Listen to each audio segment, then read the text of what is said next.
네, 안녕하세요. 이규영입니다.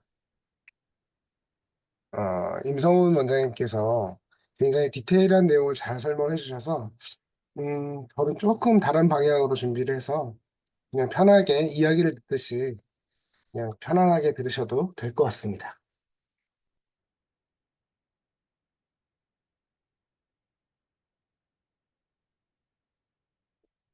MTA를 사용한 지 좀 시간이 오래 지났고요. 그동안 사용하면서 느꼈던 점들을 말씀드려 보려고 합니다.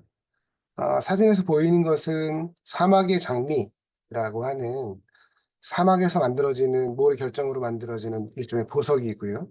카타르 국립박물관도 그 결정을 보석을 모티브로 해서 만들어져 있는데요.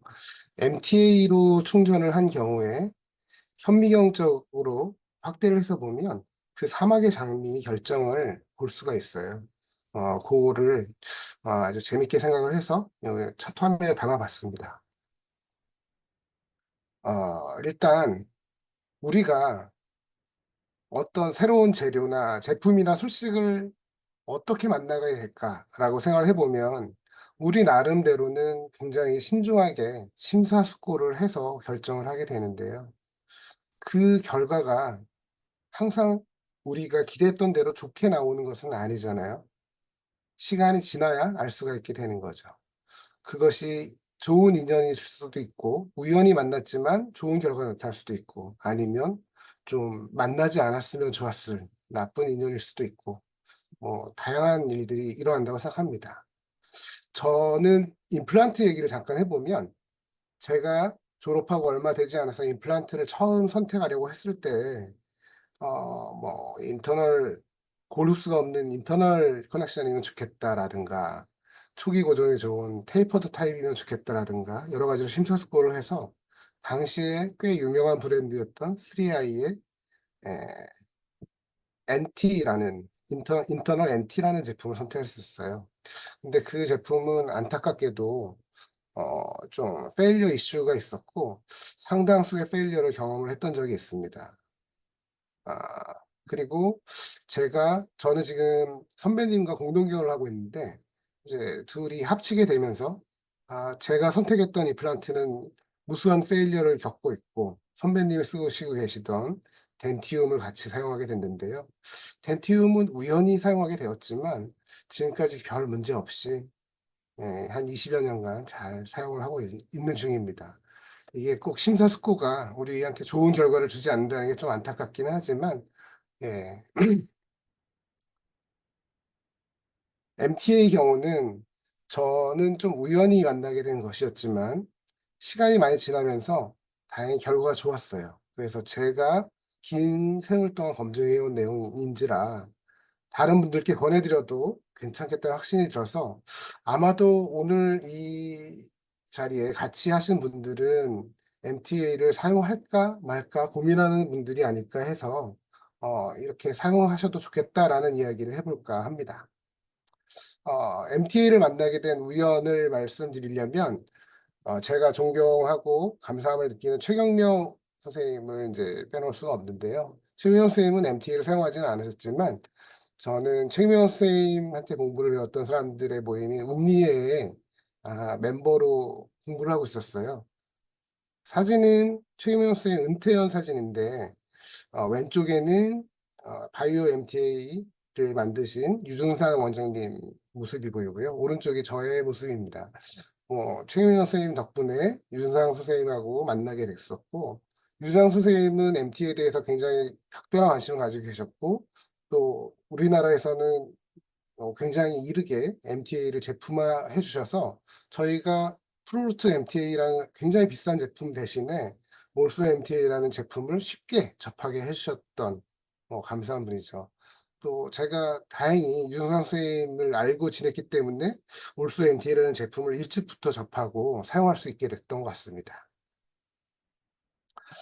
아주 MTA를 처음 만나게 된 것은 제가 2005년에 뭐 그때는 아날로그 필름 시절이라 자료가 있진 않지만 기울어진 소구치 액세스 오프닝 중에 퍼포레이션이 있었어요. 그래서 근관 충전을 MTA로 했던 기억이 있는데요. MTA를 믹스를 하고 25번 H 파일을 넣어서 손으로 역회전을 해가면서 한 20분, 30분 정도 충전을 했던 기억이 있습니다. 대체로 제가 졸업을 하고 2000년에 졸업을 하고 2005년까지는 그냥 아무런 특별한 기구들의 도움 없이 라테럴 컨덴세이션이라는 방법으로 버터퍼처로 충전을 했었었고요. 분간 충전을 했었고 2006년부터는 제가 선배님하고 동업을 시작을 하면서 장비들도 좀 사고 컨티뉴어스 웨이브 테크닉이라는 원 버티컬 컴팩션이라고 하는 방법으로 버터퍼처 필링을 사용을 하고 있었습니다.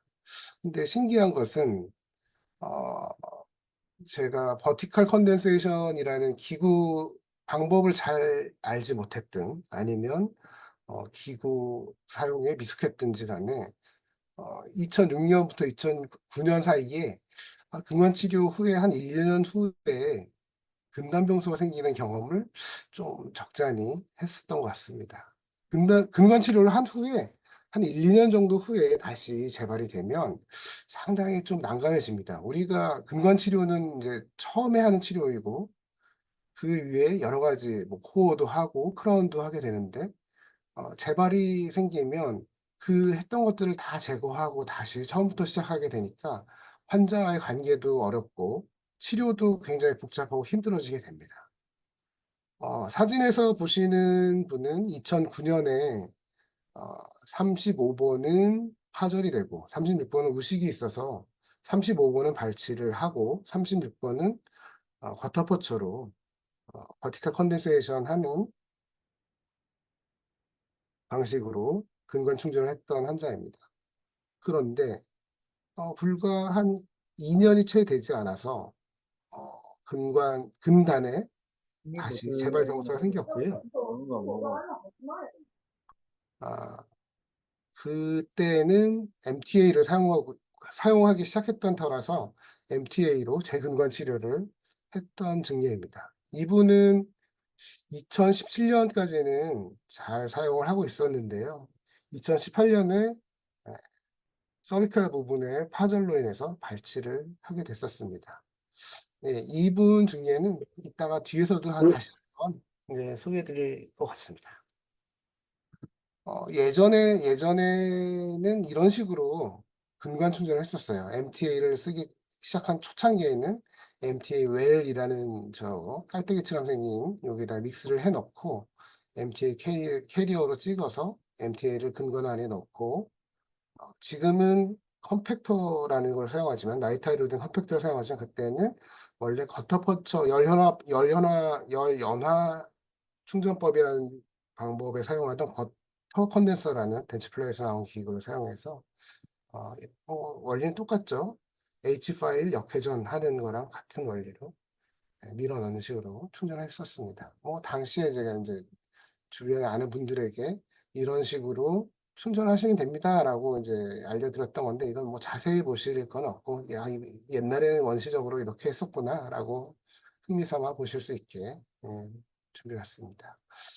슬램덩크에 나오는 유명한 구절인데 이거는 책 제목이기도 한데요. 왼손은 거들 뿐이라는 말이 있는데 저는 재료는 거들 뿐이라는 말을 꼭 해보고 싶습니다.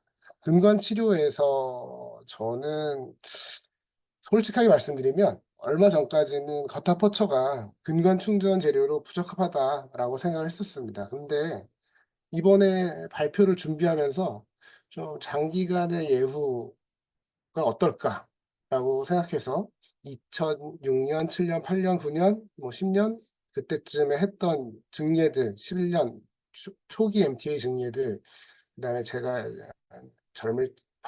젊을 때 초창기에 했던 거타포처 증례들의 경우를 쭉 살펴보았는데요.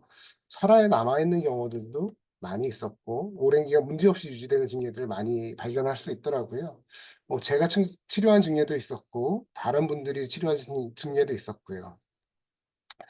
제가 퍼처로 충전을 한 경우에 좋지 않았던 경우는 제 술식이나 기구에 문제가 있었을 수도 있겠다라는 생각을 했고요. 뭐 가장 중요하게는 클리닝하고 실링이라는 것이 근관 치료의 가장 중요한 두 가지 개념이 아닐까라고 생각합니다. 그래서 클리닝이 충족되지 않았을 때 뭐 특정한 재료를 사용한다고 해서 좋은 결과를 기대할 수는 없다라는 생각을 합니다. 다만 개념에 더 잘 부합하는 재료를 사용할 때 더 좋은 결과를 얻을 수 있다는 점은 네, 확신을 할 수가 있습니다. 제가 사용을 해 오면서 MTA를 사용해 오면서 늘 좋은 결과를 얻을 수가 있었거든요. 뭐 그래서 "왼손은 거들 뿐"이라는 유명한 슬램덩크의 한 대사를 "재료는 거들 뿐"이라고 바꿔서 얘기를 해 보고 싶고, 한편으론 재료는 거들 뿐이기는 하지만 또 없어서는 안 되는 것이 또 사실이기도 하니까요. 그런 점들 생각해 보시면 좋을 것 같습니다. 그래서 겉터포처로 근관 충전을 한 경우에 오랫동안 잘 유지되는 증례를 하나 보여 드리려고 합니다. 2009 년에 45 번, 47 번의 근관 치료를 했던 증례인데요. 어 당시에는 MTA를 인제 도입해서 근관 충전을 사용하고 있던 때인데, 어 인페리어 알베올라 너브나 뭐 멘탈 포라멘 쪽에 흘러 들어갔을 때 위험성에 대해서 굉장히 조심을 하고 있었기 때문에, 여기 보시면 멘탈 포라멘이 뭔가 위로 올라온 것 같아서 45 번을 겉타포처로 하고, 그냥 겉타포처로 한 김에 47 번도 겉타포처로 근관 충전을 했던 이런 경우입니다. 2024 년에 2024 년에 오셨을 때 여전히 별 문제 없이 잘 유지되고 있는 걸 볼 수가 있습니다. 적절하게 잘 치료를 한다면 어 과타포처로 충전을 했다고 해서 수명이 얼마 가지 않는다거나 그런 일은, 그렇게 되는 것은 아닌 것 같습니다. 다만 다시 이쪽으로 넘어가 보면, 지금은요, 제가 2024 년의 저라면 이 상황에서 이 인전면의 치근 의식 때문에 근관 치료를 하게 됐을까? 지금이라면 근관 치료를 하지 않고 바이탈 펄프 세라피를 하지 않았을까? 45 번의 인전면 의식 때문에 근관 치료를 해야 했을까? 여기도 마찬가지로 바이탈 펄프 세라피를 하지 않았을까라는 생각을 하게 됩니다. 근관 치료는 충전을 MT로 하면서 쪼금 더 자신감 있고 재치료에 대한 재발에 대한 걱정을 많이 덜고 치료를 하게 된 것이 사실이지만, 바이탈 펄프 세라피의 경우는 치료의 접근 자체를 많이 바꿔 놓게 되는 것 같아요. MTA가 버타포처로 오랫동안 유지된 케이스를 하나 보여 드렸고요. 요번엔 MTA로 문제가 생겼던 경우를 하나 보여 드리려고 합니다. 2011 년에 근관 치료를 16 번을 근관 치료를 하고 올소 MTA로 근단부를 충전을 하고, 당시에는 거타포처로 백필을 하고 있었습니다. 그래서 그렇게 충전을 했었는데, 제가 차팅을 명확하게 하지는 않았고 기억이 정확하지는 않지만, 당시에 아마 블리딩이 많이 되는 근관인 경우에 최후의 방법으로 지혈이 잘 되지 않더라도 MTA를 넣어서 해결했던 경우들이 몇몇 있었던 것 같은데, 그 경우에 해당되는 것 같습니다.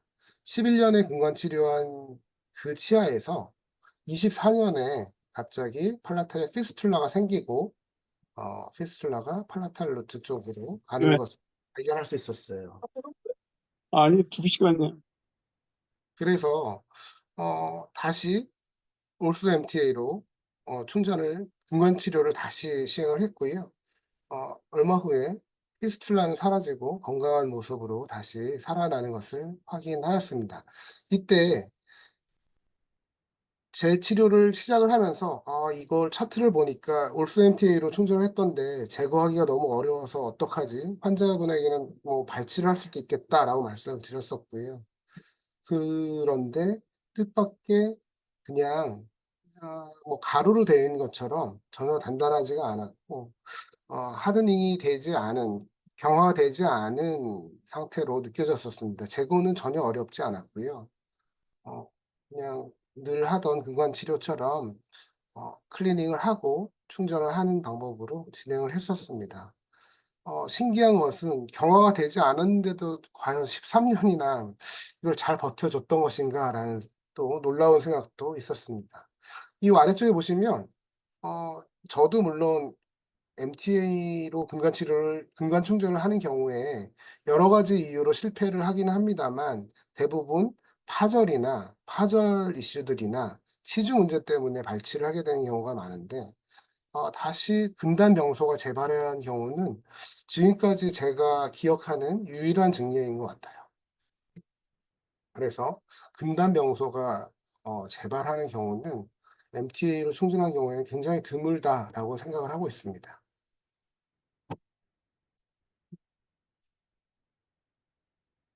제가 임상적으로 체감한 MT의 장점을 두 가지를 꼽으라고 한다면 MT의 특징이 굉장히 여러 가지겠지만 굉장히 높은 밀폐력과 그다음에 굉장히 높은 생체 친화성, 뭐 생체 활성이라고도 하죠. 보통 생체 적합성이라는 용어를 쓰는데요. 바이오 컴패터빌리티라는 용어를 사용하는데 MT의 경우는 생체와 아주 잘 어울리기 때문에 바이오 액티브라는 용어를 사용하고 있습니다.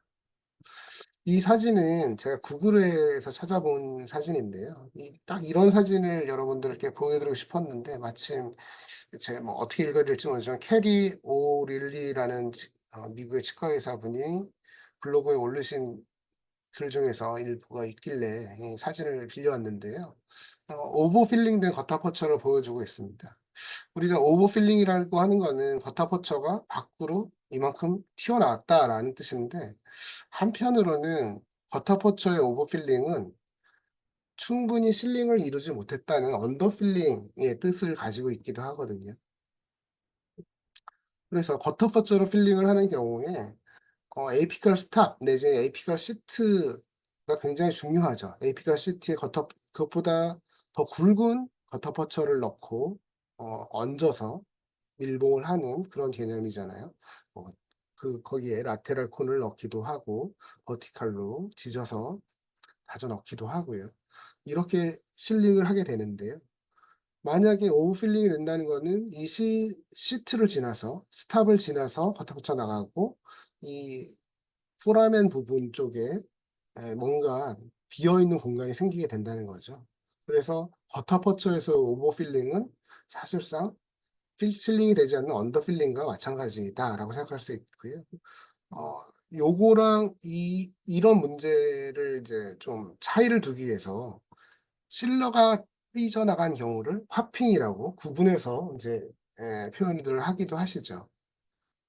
겉타포처에서 AP가 시트가 중요하기 때문에 파일링할 때 굉장히 신경이 쓰입니다. 그래서 파일링할 때 워킹 엑스를 조금이라도 지나치면 시트가 깨져서 문제가 되는 거 아닐까라는 걱정을 하게 되죠. 그래서 그런 문제를 피하기 위해서 어, 나이타이 파일을 사용하는 경우에 워킹 렉스까지 살짝 들어가서 3번 이상을 넘기지 말라는 키스 앤 굿바이 만나고만 와서 충분히 거기에 파일을 오랫동안 작용시키거나 하는 걸 피하라는 그런 개념들도 생기게 되었는데요. MTA의 경우는 이 실러가 빠져나가는 것과 같은 효과이잖아요. 그래서 MTA로 재근관 치료를 하는 경우에는 기존의 겉터포처를 제거한다던가 등등의 이유로 기구 사용을 조금 과하게 하게 되는 경우가 많고 그러다 보면 뭐 결과적으로는 오버필링이 나타나게 되는 경우가 많습니다. 팝핑처럼 이런 경우는 굉장히 상당한 오버필링이 있었다고 봐야 되겠죠. 하지만 시간이 지나면서 바깥으로 노출되었던 부분들은 깨끗하게 흡수가 되고요. 그 부분의 병소들은 잘 치유가 되는 것을 볼 수가 있습니다. 그래서 MTA의 경우에 오버필링은 전혀 걱정할 이유가 없다. 충분한 생체 친화성을 가지고 있고 충분한 밀폐를 통해서 근관계와 바깥쪽을 충분히 분리를 해준다. 이렇게 됩니다. 그리고 그 밀폐에 대해서는 우리가 기구가 분리되는 근관 내에서 기구가 분리되는 경험들을 종종 하게 되는데요. 바이패스를 하고 필링을 하게 되더라도 이게 잘 되었을까 걱정하게 되는 경우가 많은데 MTA로 근관 충전을 했을 때 제가 확인해 본 몇몇 개의 케이스가 있어서 그 사진을 좀 공유해 볼까 합니다. 이분은 2018년에 근관 치료를 소고치를 하고 21년에 서비컬 프랙처로 발치를 했던 경우인데요. 이분은 팔라탈 상악 소구치에 팔라탈 커스프가 프랙처가 된 케이스를 근관 치료하고 크라운을 했다가 잔존 치질이 너무 적어서 결국은 파절되고 발치를 했던 경우. 근관 치료하는 도중에 기구 분리가 있었어요. 근데 바이패스를 다행히 어렵지 않게 했고 근간 충전은 MTA로 올소 MTA로 근간 충전을 했던 경우고요. 그런 경우에 이 주변부가 MTA로 기구 주변을 잘 감싸면서 잘 밀봉이 돼 있는 실링이 잘 되어 있는 것을 볼 수가 있습니다.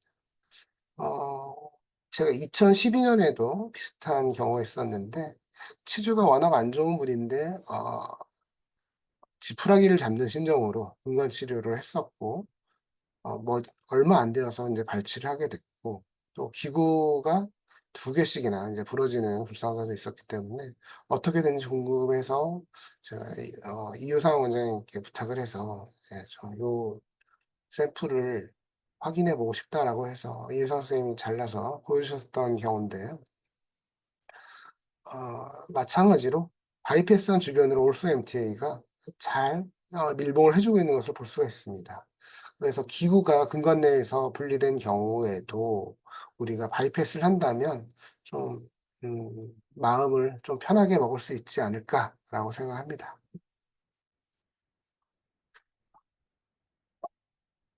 그러면 MTA 근관 충전 후에 발생하는 문제들과 그 해법에 대해서 좀 얘기를 해볼까 하는데요. 근관 충전을 한 후에 증상이 해결되지 않는 경우들이 있죠. 미신 커넬이 대표적인 뭐 예가 될 겁니다. 뭐 상악 소구치가 근간이 두 개인데 하나만 치료를 했다던가, MB2를 놓쳤다던가 그랬을 때 증상이 계속 남아있게 되고요. 그런 경우는 찾아서 치료하면 되는 거라서 큰 어려움이 없겠죠. 뭐 MTA가 중간에 들어가 있는데 그걸 제거해야 된다고 하는 어려움도 없고요.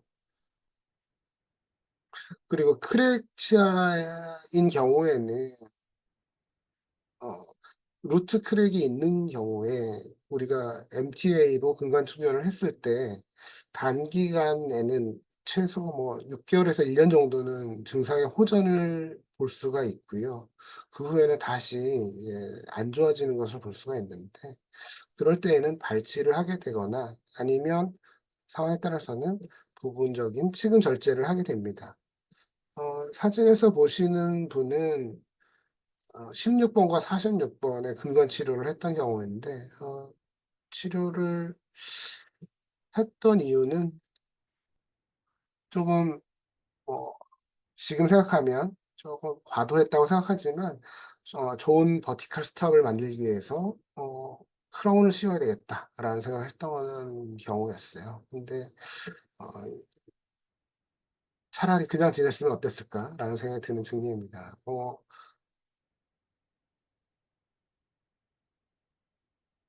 16번, 46번의 크라운을 이제 만들어서 버티컬 스탑을 좀 잘 만들어 보고 싶다라는 생각을 했었고요. 그래서 근과 치료를 하고 크라운을 했는데, 어, 얼마 지나지 않아서 MTA로 충전을 했는데, 근간 충전을 했는데도 불구하고 46번 미지알 쪽에 병소가 생겼어요. 이것을 살펴본 바 크랙으로 생각이 됐고, 치근 절제를 했었고요. 46번은 그로부터 한 4년 정도 후에는 어, 크랙이 점점 더 위로 올라와서 결국은 발치를 하게 됐었습니다. 16번의 경우는 그것보다는 오래 잘 버텨주긴 했는데요. 12년이 지나고 24년에 병소가 생겼고 크랙으로 판단이 되어서 치근을 절제를 했습니다. 뭐 그리고 나서는 회복이 돼서 잘 지내고 계시는 중이고요. 루트 크랙에 대해서 조금 더 살펴보면 이분은 루트 크랙이 이렇게 보이죠. 바이패스를 했었고요. 때로는 만곡 분간인 경우에 만곡 분간 내부에 파일이 분리되어 있는 경우는 나이터 파일은 펼쳐지고 싶은 그런 성격을 가지잖아요. 그래서 크랙을 점점 악화시키는 것이 아닌가라는 생각을 가지게 됩니다. 네. 뭐 이분은 초진 때는 이렇게 됐었고 뭐 별 문제 없이 지내시다가 어느 날 2009년의 어느 날 근심 쪽에 병소가 보이기 시작하는데 증상은 없으셨어요. 그래서 치료는 받고 싶어 하지 않으셨고 한동안 지내시다가 드디어 이제는 불편해서 안 되겠어요라고 해서 2012년의 어느 날인가 이제 근간 치료를 하게 되는데요. 기구 분리가 됐었습니다. 그러니까 이미 병소가 있었을 때에는 크랙이 존재하고 있었을 거라고 생각이 됩니다. 잠깐 좀 호전되는 듯한 양상을 보이게 되고요. 호전되는 듯하다가 어느 날 갑자기 급격하게 나빠지는 모습을 보이고 결국은 점점점 상태가 안 좋아져서 발치를 하게 됐습니다. 크랙이 있는 치아의 경우는 MTA를 사용한다고 하더라도 우리가 크랙의 진행을 막기는 어렵다라고 생각을 합니다. 특징적으로는 뭐 MTA로 근관 충전을 한 후에 크랙 때문에 병소가 다시 생기고 벌어져도 증상이 없어서 환자가 나는 발치하고 싶지 않다라고 이제 고집을 부린 경우가 좀 있는 경우도 특징적이라고 할 수 있겠습니다. 예. 뭐 크랙치아인 경우는 결국은 우리가 발치를 하거나 치근을 잘라내거나 제거하는 것밖에는 방법이 없다라는 생각이 들고요. 그리고 제가 한 케이스 경험했다고 하는 치근단, 크랙이 아닌데도 불구하고 치근단 병소가 재발하는 경우가 있을 수 있습니다. 그때는 적어도 저의 경험상으로는 MTA를 제거하는 것이 그렇게 어렵지 않았고요. 어, 제거가 어렵지 않기 때문에 재치료도 이제 어렵지가 않았습니다.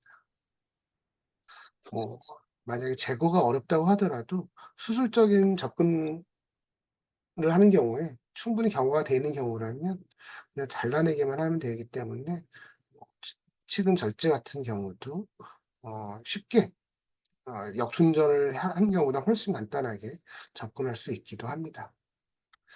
네, MTA 근관 충전에 대해서 오프라인 세미나에 가시면 뭐 핸즈온이나 여러 가지 실습을 해보실 수 있겠지만 이 방법은 아마도 안 가르쳐 주실 것 같기도 해서 여러분께 소개를 해드리려고 하는데 저는 요즘에 대부분 이런 식으로 충전을 하고 있습니다. 네,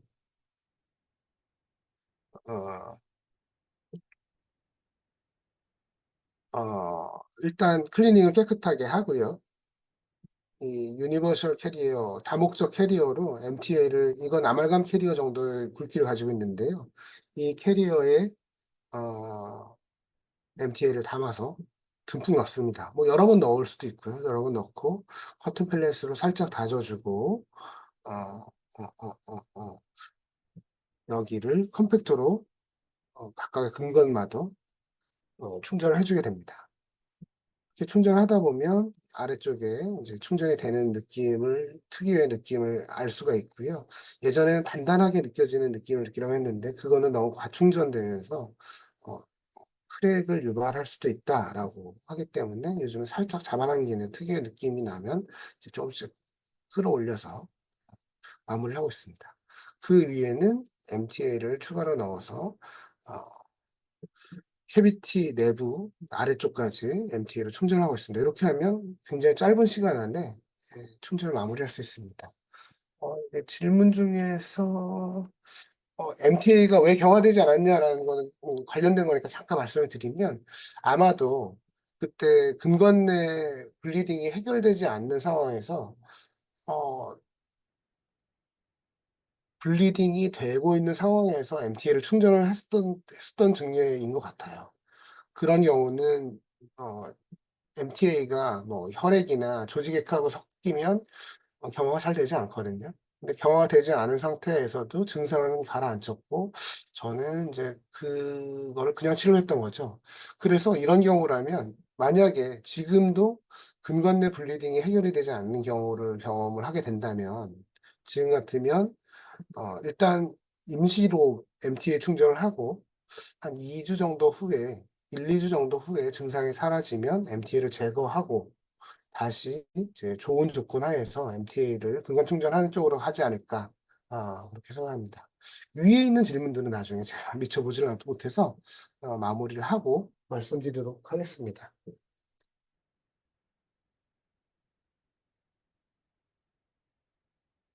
아,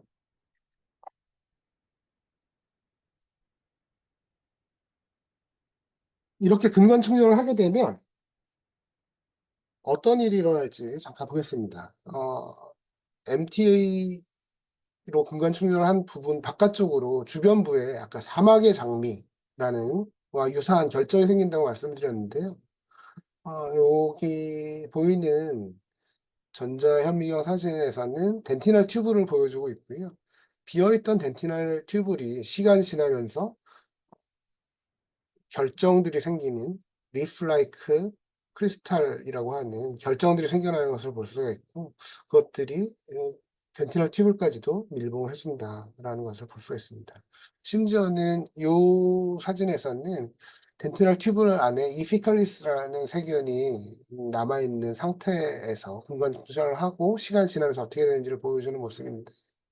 결정들이 생기면서 박테리아들을 말 그대로 묻어버리고 묻어서 박테리아들을 이제 없애버리는 작용하지 못하게 하는 그런 효과를 보여주고 있습니다. 그래서 이런 효과들도 볼 수가 있고 굉장히 좋은 결과들을 얻을 수 있는 효과들을 가지고 있다라고 생각합니다. 자, MTA를요 근간 충전에 사용하는 걸 보여드렸고요. 이거를 위로 조금 올리면 위로 올려서 근관이 아니라 펄프 위에 올리면 바이탈 펄프 세라피가 됩니다. 마찬가지로 밀폐와 생체 친화성이라고 하는 특징들이 큰 작용을 하게 되고요. 인다이렉트 펄프 캐핑을 하기도 하고 다이렉트 펄프 캐핑을 하기도 하고 파샬 펄포토미를 하기도 하고 펄포토미를 하기도 합니다.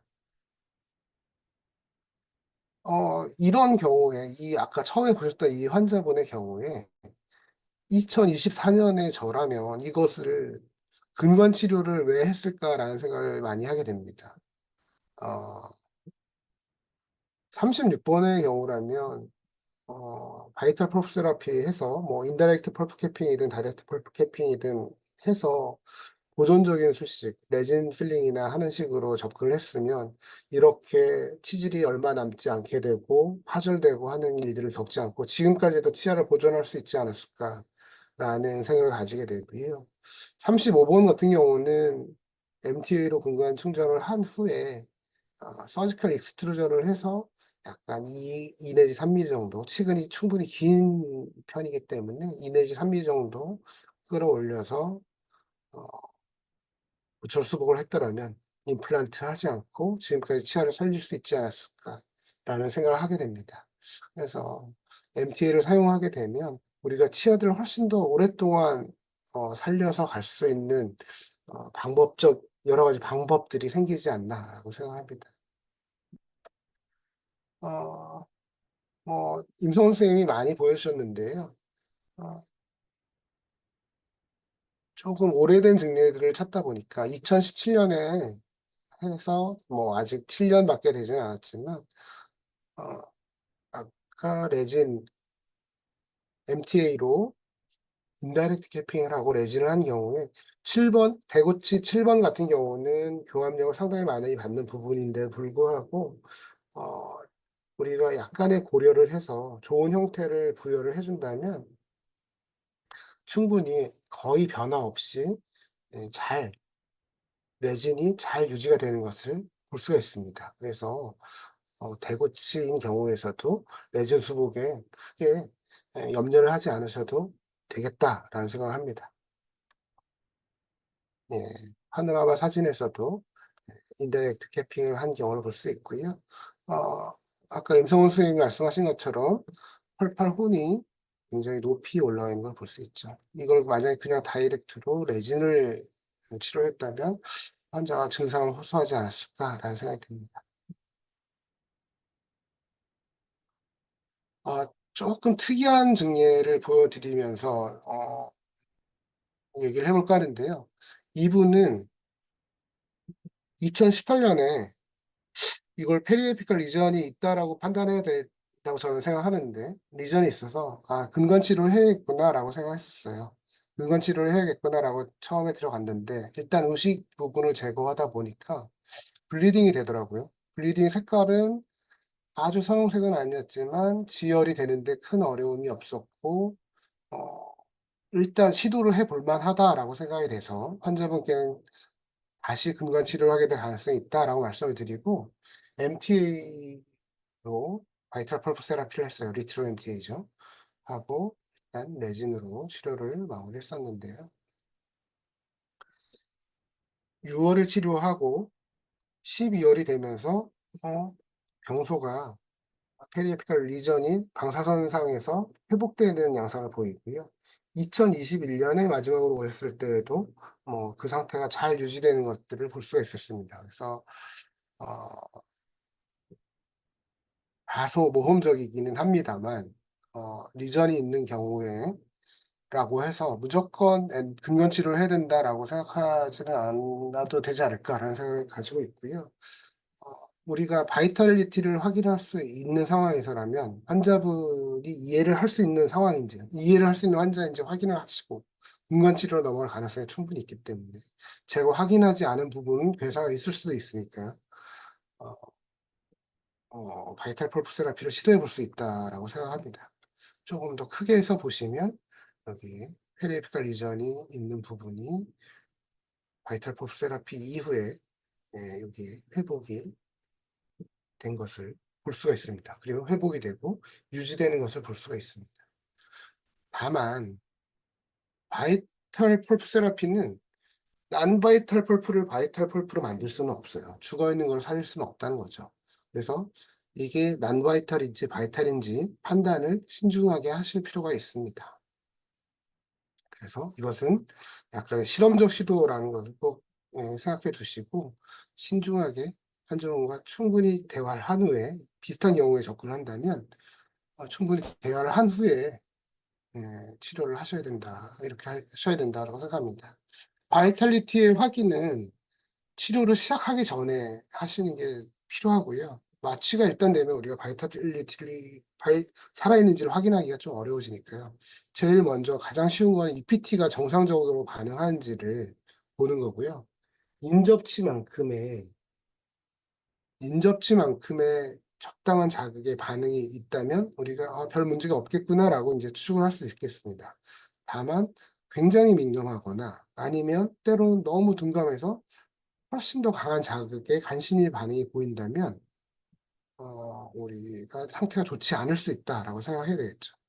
그리고 콜드 테스트에 뭔가 반응이 있으면 바이탈리티가 있을 수 있겠다라고 생각해야 될 거고요.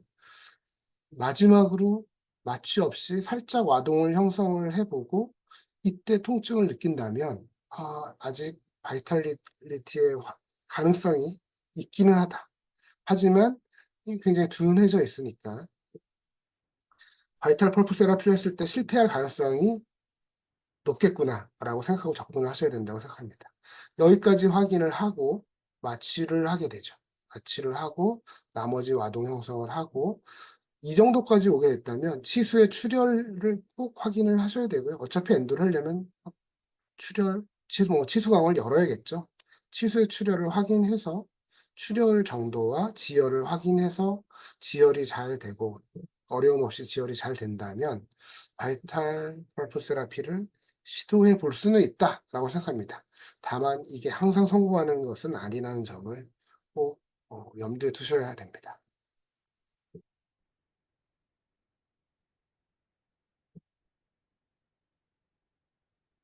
예, 이분 같은 경우는 그래서 수복은 뭘로 할까요? 수복은 바이탈 펄프 세라피 이후에 에, 어떤 것도 상관없다고 생각합니다. 글래스 아이오노모로 치료를 마무리한 경우인데요. 어, 경제적 이유 때문에 레진 수복도 너무 부담스럽다고 하셔서 그냥 글래스 아이오노모로 수복을 한 경우고요. 2019년에서 2024년까지는 잘 유지하면서 지내오고 계십니다.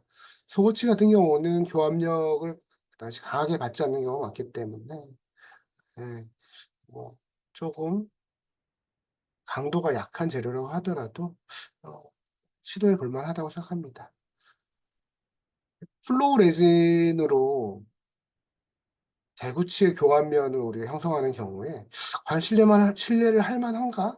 라는 의문을 가지실 것 같아서 제가 2014년에 플로우 레진으로 어, 사진에서는 27번 27번의 교환면 일부를 플로우 레진으로 형성한 경우를 최근에 리콜을 하게 돼서 어, 보여드리려고 합니다. 왁스업을 하고 간섭이 없도록 잘 형태를 잡아서 만들었던 경우인데 어, 대략 10년의 시간이 지난 동안 약간의 교모는 있었지만 처음과 큰 변화 없이 잘 필요한 부분은 잘 유지가 되고 있는 것을 볼 수가 있습니다. 그래서 저희가 뭐 레진을 사용할 때, 레진으로 충전할 때 왁스업을 하고 메모실이라고 하는 투명 실리콘을 사용하면 굉장히 좋은 형태로 수분을 할 수가 있는데 그때에는 재료의 특성상 플로우 레진을 사용하게 되는데요. 플로우 레진으로 대고치를 형성한다고 하더라도 우리가 형태를 잘 여러 가지를 고려해서 잘 부여를 한다면 잘 유지될 수 있다라는 점 말씀드리고 싶습니다.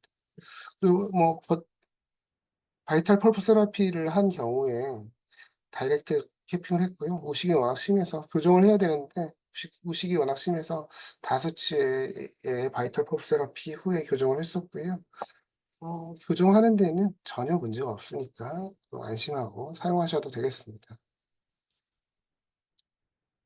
바이탈 펄프 세라피에 적용하는 방법에 대해서 그냥 간단하게 뭐 사진 없이 말씀을 좀 드리고 싶습니다.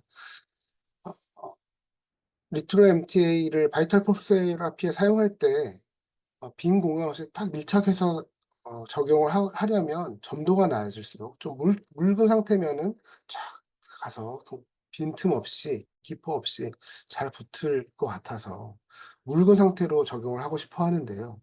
묽은 상태는 옮기기가 너무 어렵거든요. 퍼서 옮기기 힘들어서 일단 믹스는 하시고요. 믹스를 하면 좀 묽은 상태가 되는데 커튼롤로 물기를 조금 흡수를 시켜주면 어, 딱 찰흙 정도의 우리가 떠서 옮기기 좋은 점도가 됩니다. 떠서 옮기기 좋은 점도가 된 것을 이제 떠서 우리가 적용하려고 하는 부위에 넣고 그 부분을 적당한 기구로 떠서 옮겼던 그 기구 정도는 되겠죠. 기구로 MTL을 살짝 두드려주면 MTA가 액상화라는 것을 아실 텐데요. 지진이 났을 때 집안이 수분이 올라오면서 굉장히 묽은 뭐 늪지처럼 변하는 그런 현상을 얘기하는데 이런 액상화 내지는 뭐 요변성이라고 하는 것들이죠. 그런 현상이 일어나서 촥 퍼지는 그런 상황을 볼 수가 있습니다. 그래서 묽게 믹스해서 그걸 옮기려고 하면 너무 어렵기 때문에 좀 예, 수분을 제거한 상태로 옮기고 두드려서 잘 얇게 펴주는 식으로 적용하시면 좋습니다. 예, 뭐 저는 좀 두서없이 이렇게 말씀을 드렸고요. 제가 MTA와의 만남도 인연이자 우연과 같은 것이었고 다행히 결과가 좋았다라고 처음에 말씀드렸고요. 여러분들도 오늘 저와 임성호 쌤 이야기를 듣고 MTA를 이제 만나셔서 나중에 시간이 흐른 후에 똑같이 MTA의 만남도 인연이자 우연과 같은 것이었고 다행히 결과가 좋았다라고 말씀하실 수 있게 되면 좋겠습니다. 예, 저는 이제 여기까지 준비를 했고요. 감사합니다.